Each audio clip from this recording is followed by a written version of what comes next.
అయ్యయ్యో అని రాస్తారు, రేపు ఈనాడు జ్యోతి అయ్యయ్యో అని రాసుకుంటాయి. ప్రజలు ఏం ఫీల్ అవుతారు? ఆ తొక్కలే ఆడేయలేదే ఏంది, ఈడేసాడు అంటారు.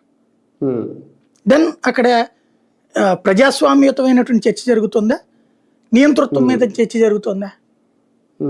ఇది ఆలోచించుకోవాల్సిన అంశం. కాకపోతే అంబటినే అంటే వరుసగా ఇప్పటి వరకు టార్గెట్ చేసిన నాయకుల తర్వాత అంబటిని లేదంటే ఇప్పుడు జోగి రమేష్ ని వ్యక్తిగతంగా టార్గెట్ చేస్తున్నట్టు ఏమన్నా అనిపిస్తుంది?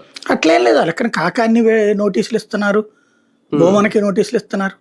అంటే మనం ప్రభుత్వంలోకి వస్తే వేధించవండి, వాళ్ళైతే వేధిస్తారు అని ఫీల్ అయ్యారు అప్పుడు టీడీపీ ఎవరైతే అధికారులు మాట్లాడారో, ఎవరైతే వాయిస్లు గట్టిగా వినిపించినాయో వాళ్ళు ఏదో కేసులో లోపలేస్తున్నట్టుగా ఉందా?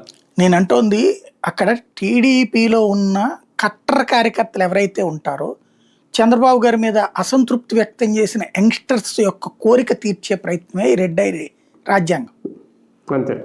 వాళ్ళని నిరంతరం వేధిస్తూ ఉండాలి ఎవరో ఒకళ్ళని, వైసీపీ వాళ్ళు. అదొక రకమైనటువంటి శాడిస్టిక్ ప్లెజర్. ఇప్పుడు సినిమాలో హీరో విలన్ని కొడతా ఉంటుంటే మనం హీరోలో పరకాయ ప్రవేశం చేసేస్తాం, మనమే వాడిని కొట్టేసామన్న తృప్తి పడిపోతుంటాం. కొంతమంది అయితే పళ్ళు విగబెట్టేసేసి ఉంటారు, అంటే వీళ్ళే కొట్టేస్తున్నట్టు ఫీల్ అయిపోతారు.